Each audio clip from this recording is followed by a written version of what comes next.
Good evening. I'd like to welcome you to the spring edition of Talking with Forest Park, Waycross Community Media's government access program, bringing you the voices of Forest Park to your door.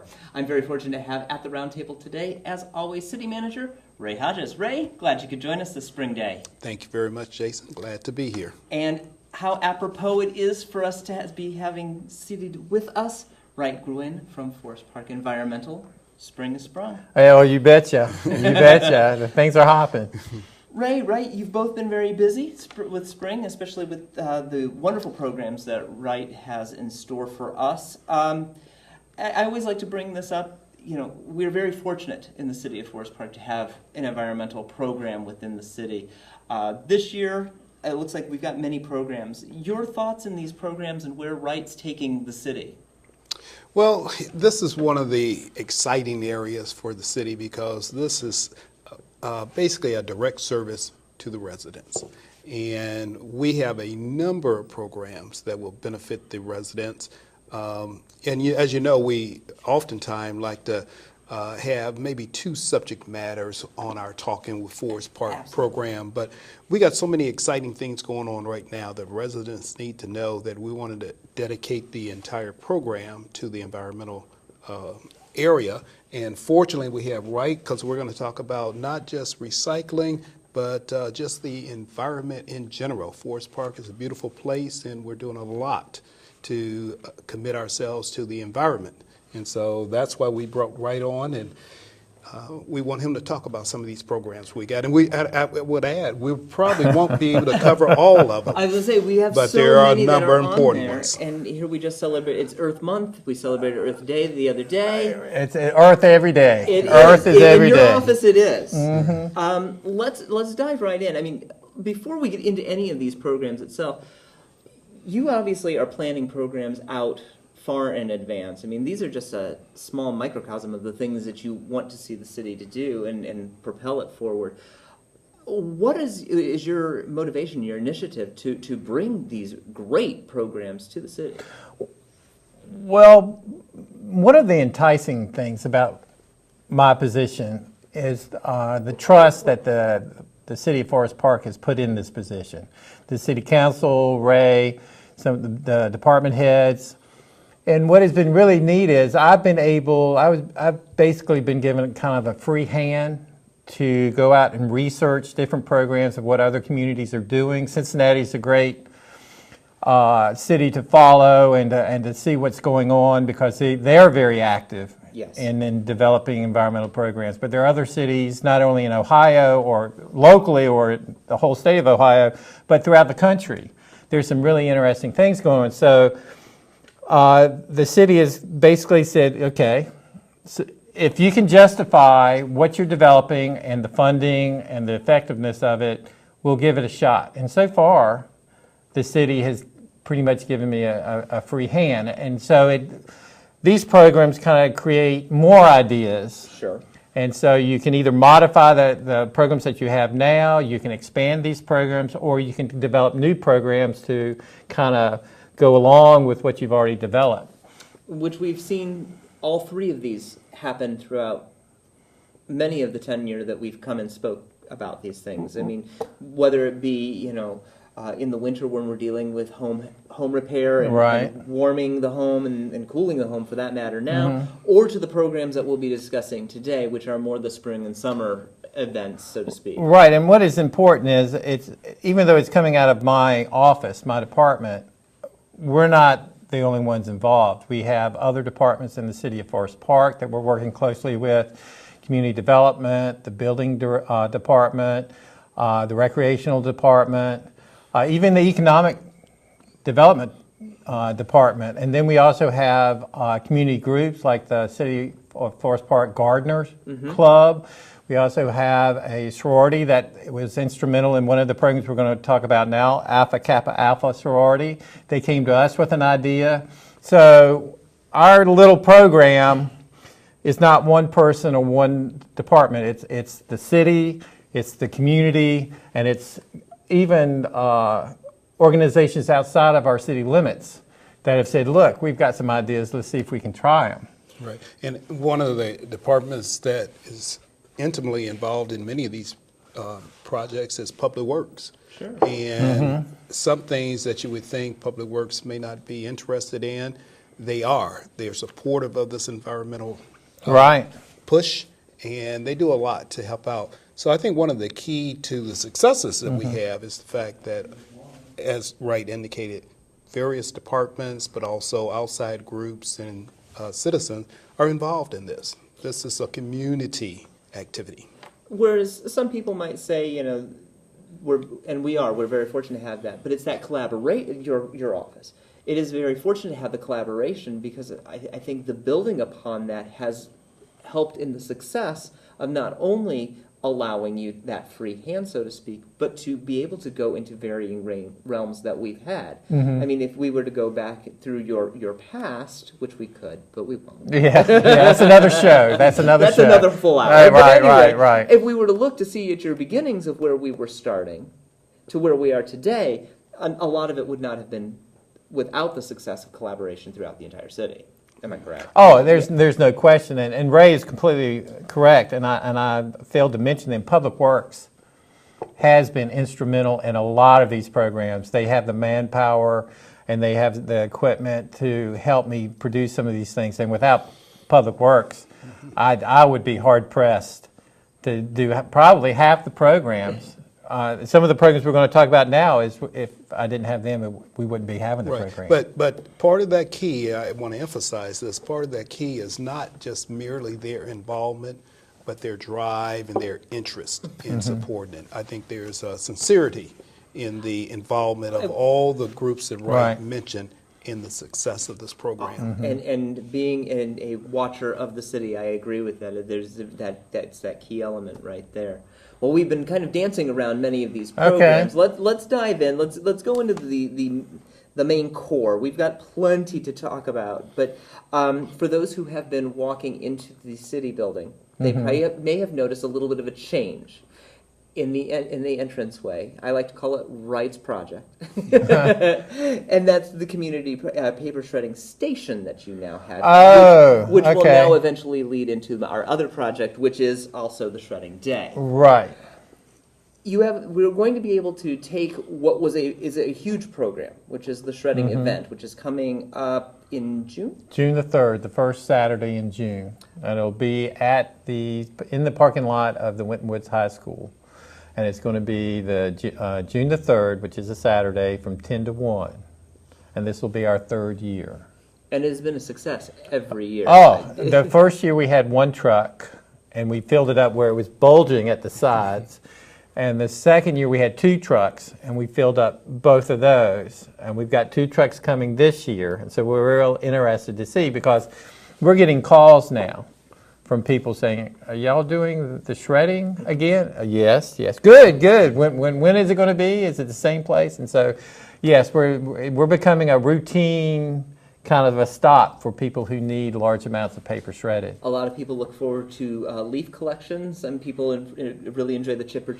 Right. The paper shredding event is it. Right. As you were saying, it was helped formed by the Alpha Kappa Alpha sorority. Right. Where did that partnership come from? How did they reach out to you and say this is going to be the best thing ever, which it has been? It has been, and they're a community service sorority, and so they were looking for a project to do, and I guess Forest Park was fortunate enough for them to think of us, and so they called me out of the blue and says, this is who we are, and we're a service project-oriented kind of organization, and we would like to do a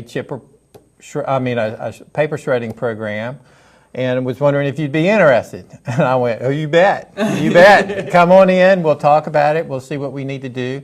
They had already talked to a company that shreds paper. They had that all organized. They needed a place to do it, so we had to reserve a time and a date for the parking lot. And then we just set it up. And the first year we learned a lot. As you always do. Always do. And then we tightened it up a little bit and added another truck. And we had last year we had over 250 cars come through in 3 hours. That is amazing. That's almost 100 cars an hour. I hadn't thought about that, No, but that's a lot and of, that's a lot yeah. of paper to be shredded. We shredded, the first year we shredded 7,000 pounds, and then we doubled it to 14,000 pounds last year Amazing. in 3 hours. It was nonstop. But like I said, the sorority, without them calling and having things organized and really wanted to, and then they bring their members to actually volunteer at the event. They would bring just shifts. like you, just sitting out there. Yeah, and they would come in and they would do whatever needed to be done. They were everywhere. And it was a real treat to have somebody who really, wanted to do this, was involved in the planning, and even came out for that day. I mean, yes. Please yeah, do it please again. do. Do you have any more ideas? Let's give that a shot. But yeah, it was a great, I think, for the city, the community, Definitely. and the people around the community. It was a much needed event, I think. Especially if you're getting calls and saying, are we still doing this event? Is this something that is going to be an annual thing? Right. And we've done that. Now, kind of backpedaling and going full circle here with the individual paper shredding area, we're looking at smaller amounts of things to be shred, but it's Right. a way to bring people into the community saying that we are an active recycling and shredding city. Again, this was brought up from somebody else. I was talking to Andy in the finance department. Okay. He's the assistant director, Finance director, yes. finance director, and we were just kind of talking about it. He says, the community that I live in, he lives up north, they started this new program you might be interested in. I said, what are you talking about? He says, well, they have a shredder just for residents for them to come in and shred small amounts of paper when they need it. And I said, really? I said, yes, it's located in a common area, and it's open to the public 24/7 because of the area, but it's monitored. Right. You might want to contact them. So I contacted the city and asked for information about that. And then after getting that information, we called up shredding companies trying to figure out the easiest and the safest and the most secure shredder that we could find, because you want to make sure if you're shredding important documents that it's really shredded well. And we've put it all together. We've got the shredder now. We're working on the signage to be put on the wall. It's going to be in the municipal building. And so whenever the municipal building is open, it will be available to residents or anybody who needs small amounts. And when we say small amounts, like a Kroger bag. Okay. I was going to say, if you can give like a visualized. Right. Small amount. Something that you just need Not to a do small now. station wagon. Not a small station wagon, because the June 3rd one at the high school is for big amounts. Correct. This is just for somebody cleaning out a closet or cleaning out a filing cabinet and says, oh, I've got important documents, I need to get rid of these. Now they can just, instead of waiting a year, they can come and just shred it right in the city building, knowing that it's a very highly secure shredder, and their paper will be properly disposed of. And then we recycle it in our recycling bin. Right. And as a practical matter, someone probably isn't going to stop by if they only have 1, 2, 3 little pages. But if you got a stack of pages, even if you have a home shredder, it probably isn't worth your time to be sitting with as Wright said, maybe a bag full of papers and shred it 1, 2, 3, at a time. It'll take too much time. So this fits a real nice little niche where, it's a lot of paper, but maybe it's not enough that you need to wait for the main community shredding event, but you just want to get rid of some things and have it shredded pretty good, because you talk about it just a little bit, right, in terms of how it shreds. It's not a strip shredder, it's a micro cut. And Is it so more like in the diamond shape or more of a small square? it's like I don't know what the shape size. Sure. But it's going to be small. It's going to be very small. In fact, we did do a piece of paper just to see how it ran, what we got it running and everything, and we opened it up, and it was all like snow. So it's no way anybody's going to be able to tell. It's a micro cut, so they cut it in strips, and then they cut the strips in little pieces. Okay. And it's like a level 4 or 5 in security ratings, which is pretty high. high. Yes. And so we're real excited to see how interested people are to use it. Right. And I think you should talk a little further about the convenience of getting to it, because even though we say in a general sense, talk about when people walk through the door, what do they see? Because they don't have to go up the steps, they don't have to take the elevator, they don't have to go anyplace. Right, all they do is they walk through the doors to get into the lobby, and if you look to the right, that's where the receptionist is. If you look straight ahead, it's where the stairs are. If you look to the left, that's where the machine is going to be. Up against the wall, there will be a big green sign that says Residential Paper Shredding Station, and there will be instructions right in front of the shredder to follow the instructions. Just like I said, if I can use it, anybody can use it. And then down below, we've got warnings. It says, don't be doing this with a long tie or long hair or loose jewelry or loose clothing, things of that nature. Warning. Fair warning. Yep. So that's all there. And we have a trash can, going to have a table and a trash can beside it so they can put their paper there, and the trash can to put their plastic bag, whatever they brought. And then they just shred their paper, turn around, and they can leave. So they can do it sometimes in the evening when there's meetings, definitely from 8 to 4:30 during the Monday through Friday. And if there's weekend events and the building's open, it'll be available to them then. Now, a lot of people may have things bound or something to that effect. What about staples, other binding pieces? How does that affect the shredding? Should that be removed before coming, or? That was one of the things we really looked into. There's nothing worse than having a lot of paper with staples and paper clips and having to remove all these things. So we looked for a shredder that can handle that material. So they can go in. It can do up to like 13 pages at a time. Okay. And if it's got staples or a paper clip, that's fine. It'll just go. Boy, you are so much better than my home. Oh yes. It better be. It better be. be. The convenience to the best of times. It makes it efficient. It makes it a reason to go as opposed to sit in front of your home shredder And there's really a comfort level that we wanted to meet. I think, to make sure that when people left, they knew that the paper was properly disposed of, that no one can, take it out and try to tape it back together. There's really, I say there's really no way. If it was top secret. Yeah, top secret. You probably don't want to bring that. Right. As a Everything else matter. it is golden. Right. It is golden. And if they have any concerns, what I would say is just when they get there, open the door of the machine, and look in and see if that micro cut size is small enough where they feel comfortable. And if it's not, then I would wait for the big shredding event, and if it is, go at it. That's a very fair thing. I'm glad that you're allowing people to look and not just sure. Say, It's just an open door. It's not locked. Okay. So they'll be able to open it up and look in, and if they like it, then they can close. They have to close the door to get it to going again. Sure. But then they can go ahead and shred. Now, I think you had alluded to the fact that once the shredding has occurred, the recycling of that paper, where will that be going? Will that be going in the residential recycle bin in the city by the city building as well, or is that going someplace else? No, it's already shredded. It's already mixed up with everybody else's stuff, and so we'll tie it in a bag and just throw it in the recycling container. And again, continually recycling here in the city of Right. Forest Park. Right. You are watching Talking with Forest Park here on Waycross Community Media. I'm joined with Ray Hodges, City Manager of Forest Park, as well as Wright Gwyn, Forest Park Environmental's guru, and all the products and projects that are going on here in the city. One that is an annual event that I look forward to because it's just fun to see what people are going to be bringing out is the citywide garage sale, or yard sale, or however you want to call it. Right.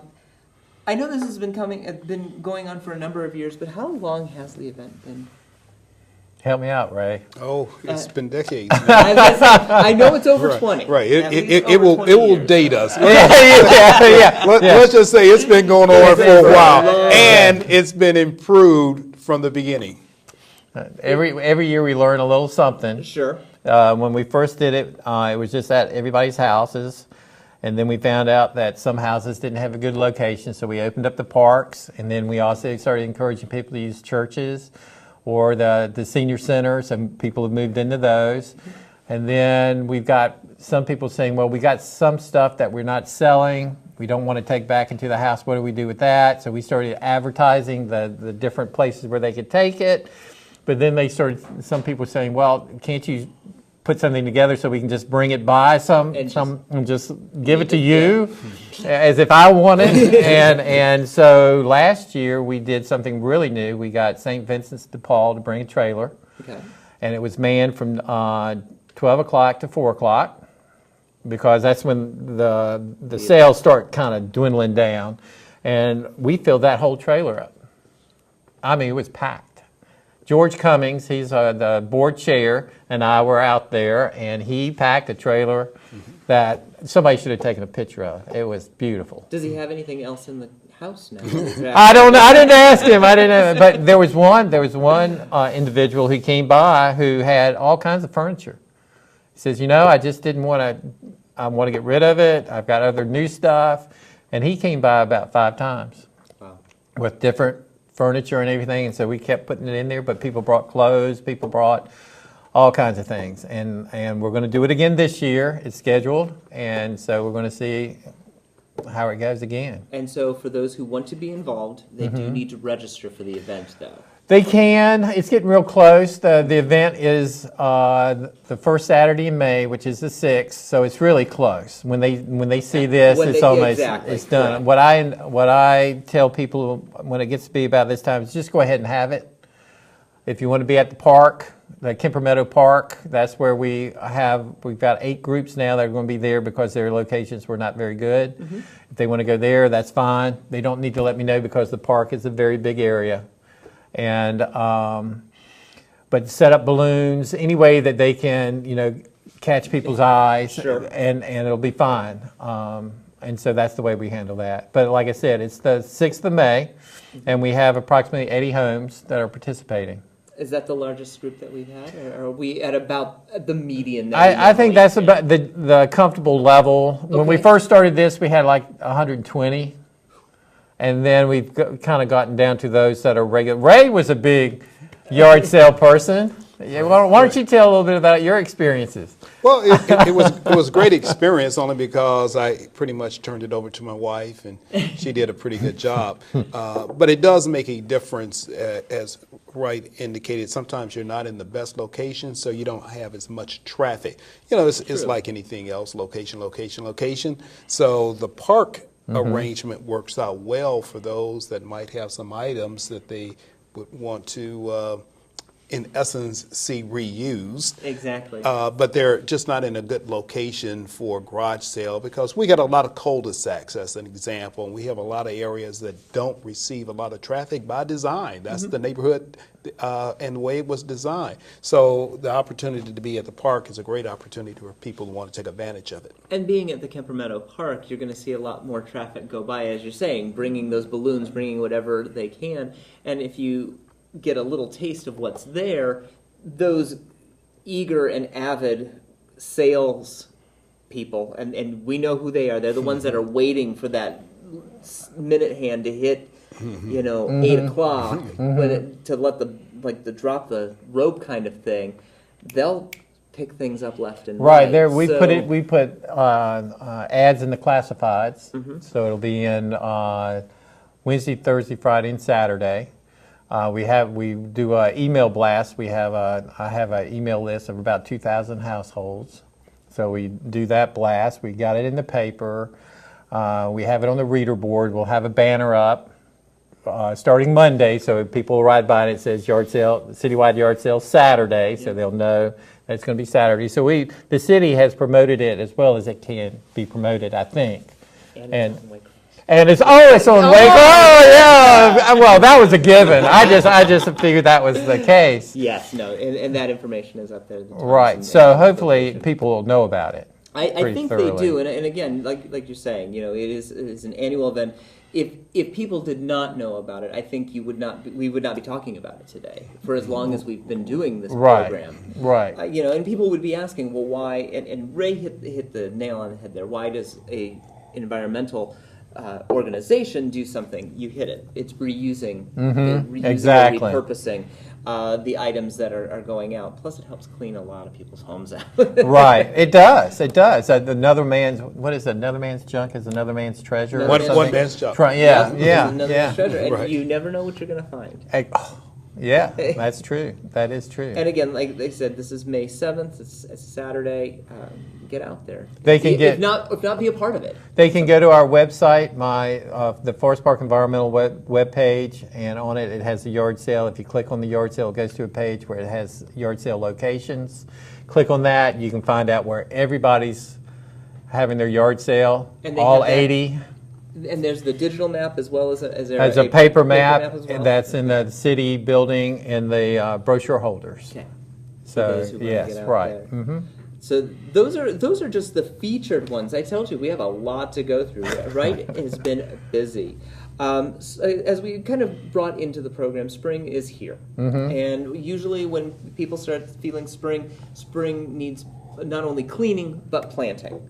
And over the past 5 years now, we've been really hitting an initiative, Ray, with reforesting Forest Park. We're changing up trees and things like that. How has that program affected the city, as in embracing more green space in our city, which is named Forest Park? All right. Well, it's been tremendous for us, and it just fits with what Forest Park either is or certainly see itself as. And the unique thing here is the fact that we've been able to blend in the environmental emphasis at this point. So I think Wright can talk about it a little further, but that's been one of the more encouraging aspects. We've been doing reforesting in a forest park for a long time. Sure. But we haven't added in that concept as part of the environmental awareness program itself. So, Wright, why don't you talk about what we're doing in that area and how it is benefiting and how we are getting more trees planted, as well as display areas where people can look at what can be done in terms of the environment. Well, when I first was hired again, I won't say when because it'll kind of date us. They may Because he was only there 5 years. before you. Yeah, right. And, So yeah. and we won't say that some of those programs have aired on our webcast way back then. I- Have a date on it. Yeah, we won't go there. We will not go there. But when I was first here, you did have a tree giveaway, Tina Sumner, Right. and it was very successful. And then it kind of, when the forester's position kind of went away, then that was kind of disappeared. But people still did kind of little bits of reforesting here and there. And then the big thing that got us going was the ash borer. Yeah, and then that's where I was thinking that this is where that program really Right. hit its stride, so to speak, because of the catastrophe that had happened. Right. I didn't know an ash tree from a dogwood. I mean, a couple of years ago, and Public Works let me ride along with them, and they were going to identify from the truck as we went down some streets. And we went down a couple streets and says, there's a house that's got 5 ash trees. And I went, you're kidding. And these were big ash trees. What are you going to do? You know, and we went down a couple streets, and it was just like clear cutting. It is the saddest thing. My parents were affected by the ash borer, and I mean, they had a very large tree since we moved there. And just the whole backyard, just totally different now because it's no longer there. Right, and our board, the environmental board, you know, struggled with, well, what do we do? Because it's going to be expensive to remove them. Then you have, if you want to replant them and stuff. But the liability of removing trees on somebody's personal property and the cost of one tree could wipe out, basically 5 of those trees could wipe out our budget. So our board decided that maybe we could subsidize some pretty good sized trees to make up, once they're removed, people can replace them with something more than a little seedling that's only like 2 feet high. And so we started it, like you said, 5 years ago, and I got the state forester involved, Wendy, and she helped us pick native trees and trees that would go well with our environment in Forest Park, our ecosystem. And so we have been doing that for the last 4 years. And we do 100 trees a year. We pick on 4 trees each year that we will sponsor, 4 different kinds of trees, 100 trees of those, and we subsidize them up to 75%. And that's a hefty subsidy, especially like you're saying, with the size of the tree that you are getting. It's not a Right. it's not a twig. Last year, they were averaged around 6 feet tall.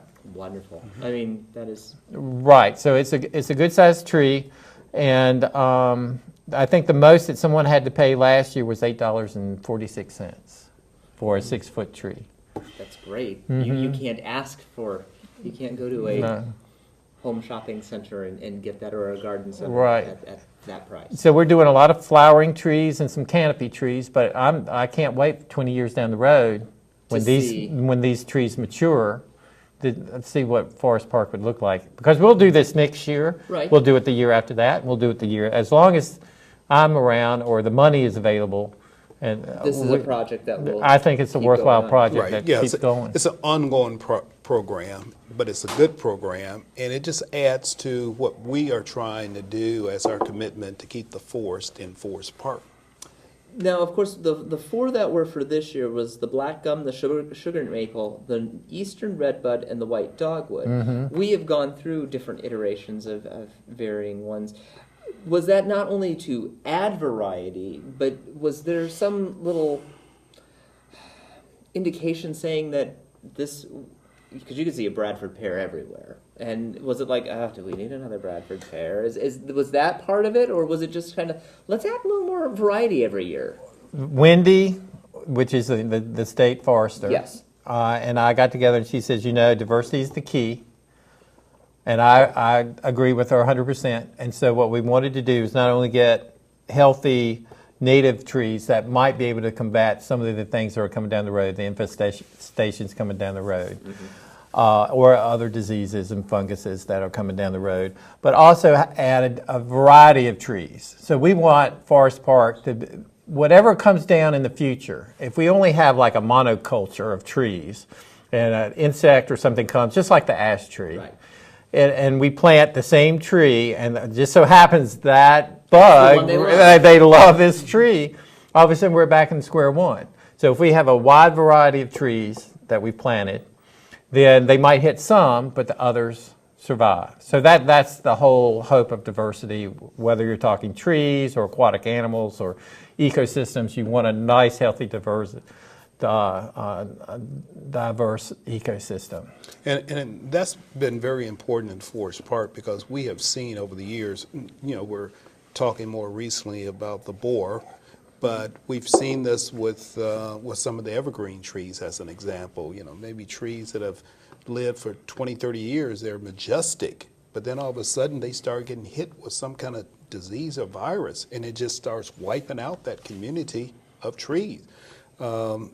So if you got a whole bunch of trees in a limited area or along a neighborhood street and they're all of one type, you can lose the whole neighborhood character. Sure. So I think it's great that we are doing this on a regular basis, but we're incorporating more diversity in the trees, and we're putting trees, I think, in many cases, in a more logical position, because we have to work with the utility company, and sometimes they use their contractors, and quite frankly, I think many times they come and they hack up trees that are interfering with their power lines. Yes, we need them to take the trees out of the power line and make sure we don't lose power, but it's unfortunate they just don't do a better job in how they do it. Correct. So sometimes it makes sense, rather than hack a tree up, to remove it and place a tree in its place that is more suitable for those conditions. And really the underline of all this story is it goes back to that beginning, your drive with Public Works. If we were not, again, collaborating with one another, this is a project that probably would not be in its 5th year. Right, right. For those who are watching and are still interested, this is still going on. I believe trees are still limited, and people and residents are limited to 2 trees per household. 2 trees per household per year. So some people have large yards. And so we've had residents who have gotten 2, and they've wanted to have more. So we let them go ahead and have additional trees, because the goal is to provide for a healthy canopy. Absolutely. For Forest Park. So all of a sudden it didn't make much sense to me if you just have 2 and you want 2 more, 3 more in a big yard, and they want to take care of them, it's going to benefit the community. So I think if we do it right, everybody will get trees. And if people want more, then we put them on a list for at the very end. If we have any extra, then we give them a call. We had one guy who bought something like 20 trees last year, and he gave them to his neighbors. And some of his neighbors didn't know that, but he bought them and gave them to the neighbors, and he put some more in his father's place and his next door neighbors, and it was wonderful. That is truly the gift of life. I loved it. I could not say no. How long do the residents have to get their name in before you decide to do this wonderful? First come, first serve. Okay. Once the 100 are gone, then what we will do is put their name on a list for next year, and we will notify them first thing next year and say, okay, we're getting ready. Do you still want trees? Mm-hmm. And make sure they get the first choice. When does the discussion between, I'm assuming just you and Wendy, go into the discussion about what trees, and then you would, I would hope, bring to the city as well, to council, and say, this is what we're looking at? And well, we'll see. Collaboration on that? We changed 2 this year. We got a black gum where we had a seedless sweet gum, and we got a white dogwood in place of a Allegheny serviceberry.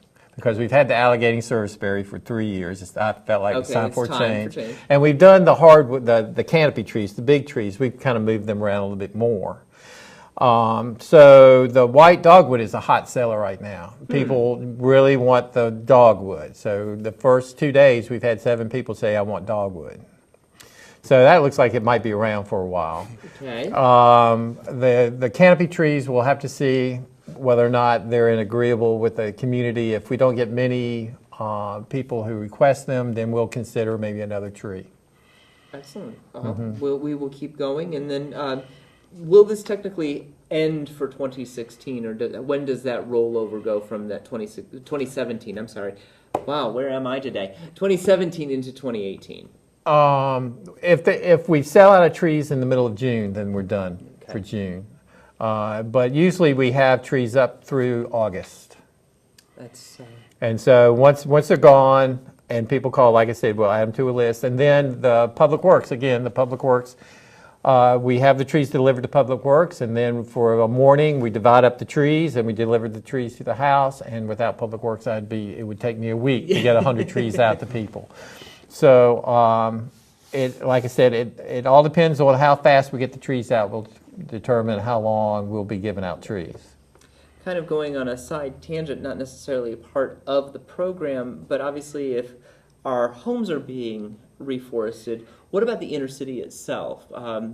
Obviously we have lots of open areas that are city-owned or operated through the city. Are we adding some of those trees as well? Is that in discussion with Wright as a part of, maybe not necessarily a part of this, but as an ongoing reforestation as well? It's part of the ongoing, and that's why I say it's great to have the environmental area involved in the programming of planting trees or having trees planted now. But even the absence of that, through the Public Works Department, we're regularly removing diseased or decayed trees. We're planting new trees. We re-landscaped our entire median areas in certain districts. So we're regularly planting trees. It's an important item for us to address every year. So in one form or another, we're doing that.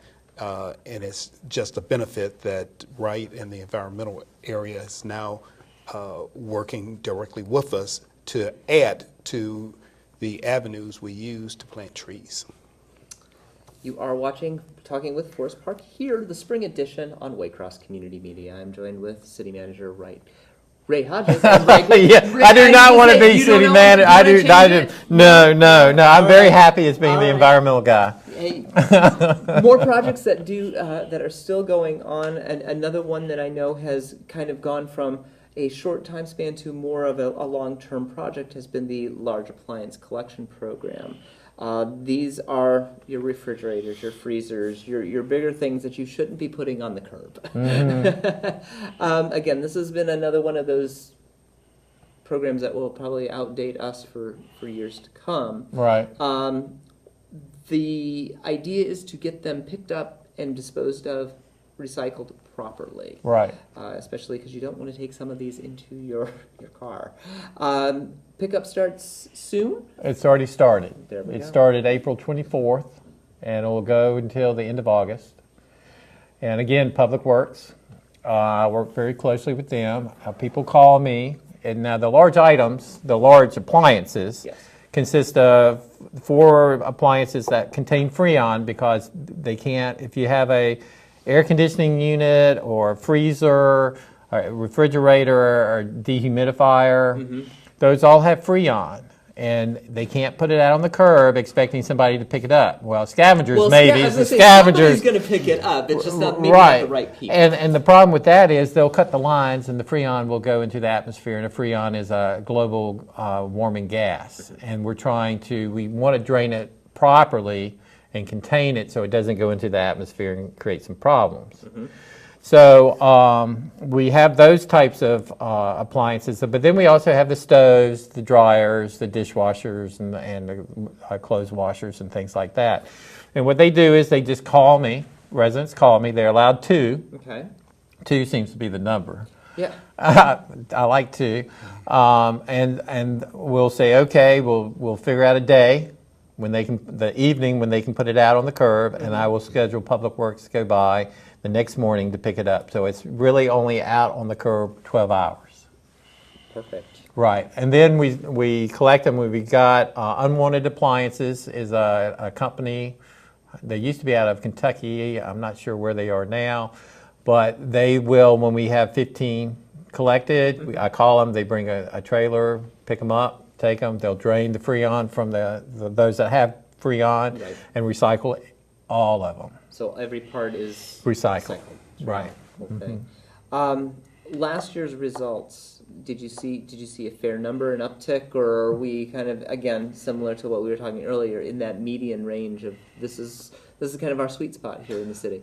Oh, we had a good response last year, better response than normal. We Okay. had 45 appliances. So this ran approximately 4 months. We had 45 appliances.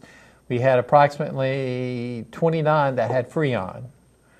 And if you consider for the residents that had those appliances, if you had Rumpke drain them or a professional come and drain them, it could be $100, $150 to have it done and have a special sticker put on it so it could be collected. So those 24, 29 residences did not have to pay the $100 and $150. Now those with the dryers and the stoves and stuff, Rumpke could take them, but it would go to the landfill. Right. So we're And that's what we're avoiding trying that. to avoid. Right. The whole purpose. So it was a great response. Last year was above average, Okay. and I think the word's getting out more and more that if you have this, and you got to remember that they only have so many appliances that they can get rid of. Correct. So I think 40, 50 would be a good number this year. And is that why you've seen the larger? You've opened it to a larger time span than you have in the past. No, we've kept it about the same. Okay. That's And- because Public Works has. Well, they've Got other. They they do, and so they're allowing me, a chunk of their time to do this, which I'm very grateful. Those things are heavy. And it also keeps everything clean. Again, you don't want to have something like Right. this sitting on someone's yard for a week to be picked up, improperly disposed of, and then Right, we don't know what else may eventually happen. right. It's a very simple and clean program. Well, I look forward to seeing more of that happen because, again, we're trying to make the city a much better place to live. Believe it or not, we have one more. We have one more item to discuss, and that's our Nature Summer Camp scholarships. This sounds like a little more fun than putting a large appliance outside of your... It should be. Now, this is not one, unfortunately, this is not one that is a success story. I have tried all kinds of ways. We subsidize, the way this works is I'm one person in the environmental office. That's all we have. And so we, in order to provide a lot of things, we rely on other organizations, whether businesses or departments or nonprofits. And so we get the information from the zoo and from the great parks of Hamilton County, put them on our website. We ask people to select a day camp program that kids would like, their kids would like. Okay. go ahead and enroll the child in that program, get a receipt, and then they fill out an application for 50% scholarship. Okay. And attach their receipt to it, and then they send it to me. I record it, and then in August, when all the summer camps are over, I make sure that the child attended the camp, and if so, I turn that into the finance department. They write a check to the household, and so it's only 50%. I mean, 50% of the cost to the household. What a wonderful thing, but you're saying to us that it's somewhat not the success that you're hoping for. I have not found the secret to this program yet. Now, whether it's there's so many things going on, or the parents can't drop the child off and pick up the child, for a whole week in the afternoon. I know the zoo recognized that, and so they allow the child to come earlier and be picked up later, and we will cover 50% of that cost as well, because I really would like to see children go to these organizations, to the zoo and to the parks, and experience a lot of what they have to offer. And I also talked with the Hamilton County Foster Children and Adoption Agency and said, look, we'll do 50%, and they even said that they would do 50%, so it would be free to the child. And I still haven't gotten any scholarship I'm applications. thinking that you're probably hitting the nail on the head with the transportation issue, or they're just waiting for you to run the camp. Mm-hmm. I'm looking at the side going, no. I'm pretty sure it's probably one of those things. We are in a community and a society in which transportation's tight. It's tight. You have to get from one place to another in a certain amount of time. Not to say that these are wonderful things. These are absolutely wonderful things. I mean, I'm jealous. Mm-hmm. I would love to be in a day camp. I think at the zoo. I was talking with someone today, and I just threw out, well, maybe we should do week camps, whole week. Mm-hmm. And so I think what I'm going to do this summer is research some camps that are close to us for a week, and maybe we'll do week residential camps. So the parents drop them off on Saturday and pick them up on Saturday the next, and that would do it. So there's, like I said, we're always thinking of different things. If one doesn't work, let's try something else. And so I'll have to check the budget and also find out how much weekly residential camps are, and see if we can at least give it a shot and see if it works. At least you're not discouraged and at that point. Unless you do go home and cry. No. This is a learning experience, and if we can get this off the road, that'll be great. And I think there is a way. We just haven't figured it out yet. Well, again, we've talked about a number of programs, and you've seen the information on the bottom of your screen. But of course, getting in contact with Wright is very simple. 595-LAND, that gets the phone number down there, Right. or forestpark.org/environmental, and that will give all your information as well. If you would like to get further information on the topics that we've talked about today, or just want to read a little bit more at your leisure, depending upon what you'd like to do. I did get a question that came to us, Ray, that I thought I would bring up just a little bit in regards to some housing idea in pieces of information about properties and vacant properties. And people are kind of wondering, what is the plans for vacant properties, especially one like at the corner of Sharon and Waycross, and especially with the Cameron School and the Activity Center where they were torn down. And what are the ideas of what's going on with any vacant properties within the city? Kind of going into a environmental area a little bit, but not. Right. Well, if you're referring to the vacant properties that the city has acquired, maybe there was a structure there like on Sharon and Waycross where we may have removed the activity center, or we removed the old school. Our first priority was to protect the neighborhood and the community in general, that the properties did not become so dilapidated that they were bringing down the community. So we had to take possession. In some cases, we owned the property and it just served its useful life. Mm-hmm. But we are holding properties for the opportunity to redevelop them to what the community would ultimately like to see. Mm-hmm. What we didn't want to do is to allow the properties to go into private hands that would have a very limited interest in what could go there. Because many of the properties that we acquire are in fact properties that are strategically located, and not a whole lot of things can go there that's beneficial to the community. So the long and the short of it is it's still left for the community to decide what these properties should become. And either when the right opportunity comes around or when the community comes forward with specific suggestions, we'll make use of it. But at this point, open space is okay. Open space in Forest Park, green space in Forest Park, it's okay. It's better than having a vacant building in many cases. That's fair. And I think what you're also saying as well is that it's not an easy process as well. It's not something that can be seen at one council meeting, voted on in another, and then action taken that quickly as well. Well, that is correct, and we just want to emphasize the fact that we don't want to just have anything put on these properties. We want it to be compatible with the overall community and the direction the community is going. So again, that's one of the reasons why we are in essence taking some of the property and you can call it a land bank, but we are preserving our opportunities to make these properties compatible with the community. Excellent. Well, like I said, that just came to us here, so we wanted to bring that to attention and bring it to your attention as well. Ray, Wright, we made it to that hour. That was the. We could still go on. We can do. You know me well enough. We could do the Wright Gwyn retrospective if we needed to. I would like to say one more thing. Absolutely. These programs, what the Forest Park Environmental Awareness Program tries to do is, we talked about diversity, about the trees and everything, but we're trying to do that in our own programs. So we're trying to develop different programs that would meet different interests within the communities.